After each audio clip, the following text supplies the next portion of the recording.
Hello friends, welcome to defence matrix. तो जैसा कि हम जानते हैं एएलएस ध्रुव के साथ कुछ डिज़ाइन इश्यूज थे जिसकी वजह से कई फ्रीक्वेंट क्रैशेस और इमरजेंसी लैंडिंग हमने देखी है। तो इन चीज़ों को हमने काफ़ी विस्तार से पास्ट में डिस्कस किया हुआ है, पर अब जो रिपोर्ट द हिंदुस्तान टाइम्स द्वारा पब्लिश करी गई है उसमें यह दावा किया जा रहा है कि ये जो इश्यूज हैं इनको फिक्स कर लिया गया है और अब इन हेलीकॉप्टर्स में अपग्रेडेड कंट्रोल सिस्टम्स को लगाया जा रहा है जो कि इस हेलीकॉप्टर की रगेडनेस को और भी ज़्यादा इम्प्रूव करेगा और जो एयरवर्दीनेस है वो तो इम्प्रूव होगी ही। तो इस हेलीकॉप्टर के डिज़ाइन रिव्यू की बात अप्रैल में ही कही गई थी, जिसके अंतर्गत कंट्रोल रॉड में इश्यूज जो हैं ये बताए गए थे। तो पहले ये जो बूस्टर कंट्रोल रॉड्स हैं ये एल्युमिनियम के होते थे जो कि अपनी एक्सपेक्टेड लाइफ से भी कम परफॉर्म कर रहे थे और मेजॉरिटी इंसिडेंट्स में उन्हीं की तरफ से प्रॉब्लम्स जो हैं सामने आ रही थी। अब इन कंट्रोल रॉड्स को एल्युमिनियम के बजाय स्टील से बनाया जा रहा है और ये मानकर चला जा रहा है कि इनको यूज़ करने के बाद जो फ्लाइट सेफ्टी है वो पहले से ज़्यादा बेटर होगी। साथ ही साथ इसको टेस्ट और प्रूफ दोनों करके देखा गया है। तो हिंदुस्तान टाइम्स की रिपोर्ट की बात करें तो करीबन 120 हेलीकॉप्टर्स की जो कंट्रोल रॉड्स हैं इनको पहले ही डिस्पैच कर दिया गया है और डिफरेंट स्क्वाड्रंस में इनको रिप्लेस किया जाएगा और जो बचे हुए हेलीकॉप्टर्स हैं उनके लिए कहा जा रहा है कि नवंबर के ख़त्म होते होते सारी कंट्रोल रॉड्स सप्लाई कर दी जाएंगी और फिर से ऐसा मानकर चला जा रहा है कि कम से कम कंट्रोल रॉड फेलियर जो है ये दोबारा ना आए। बाकी ये चीज़ हम आपको बता दें कि ये पहला ही स्टेप है इस हेलीकॉप्टर की सेफ्टी को इम्प्रूव करने का। तो जो एएलएच की कंट्रोल असेंबली है ये कंसिस्ट करती है कलेक्टिव, पिच और रोल कंट्रोल रॉड के मिक्सचर को।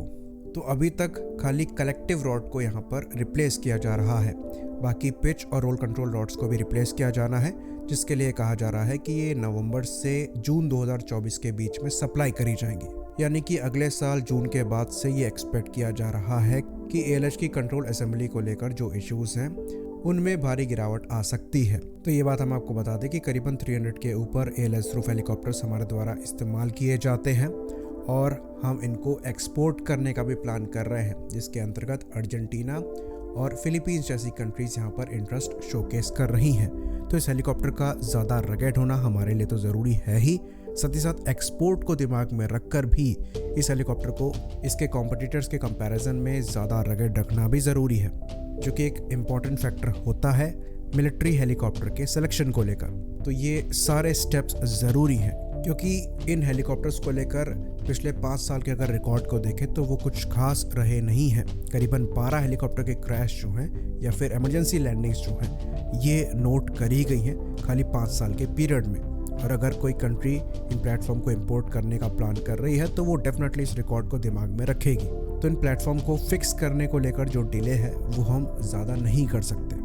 ऑल्दो इन हेलीकॉप्टर्स को 3 लाख घंटे से ज़्यादा फ्लाई किया जा चुका है, जो कि ये शोकेस करता है कि ये एक मैच्योर प्लेटफॉर्म है, लेकिन इम्प्रूवमेंट की गुंजाइश फिर भी यहाँ पर एग्जिस्ट करती थी और ये पिछले 5 साल में जो इंसिडेंट्स हुए हैं उनसे साफ हो जाती है। तो सेमिलैक द्वारा यहाँ पर डिज़ाइन रिव्यू को ऑर्डर किया गया, जिसमें मोस्ट प्रोबेबल कॉज इन एक्सीडेंट्स का बूस्टर कंट्रोल रॉड्स पाया गया। तो जो फेज़ 1 का फिक्स है जो कि अभी दिया जा रहा है वो सबसे बड़ी प्रॉब्लम की जड़ हो सकती है, इसलिए उसे पहले प्रोवाइड किया जा रहा है।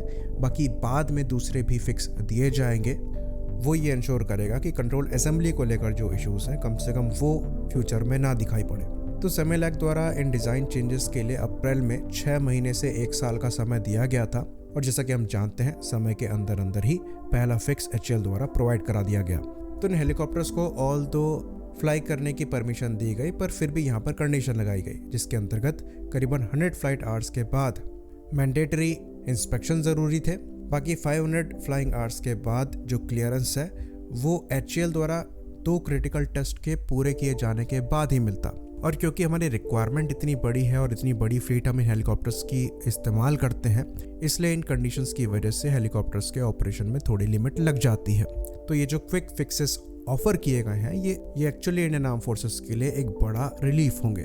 साथ ही साथ अगर हम इन हेलीकॉप्टर्स के प्रोबेबल एक्सपोर्ट की बात करें तो ये एचएएल के लिए भी एक बड़ा प्लस पॉइंट यहाँ पर ऐड करता है। आई होप इन्फॉर्मेशन क्लियर रही हो। इसी बात पर इस वीडियो को भी हम ख़त्म करेंगे। लाइक करिए, सब्सक्राइब करिए। जय हिंद।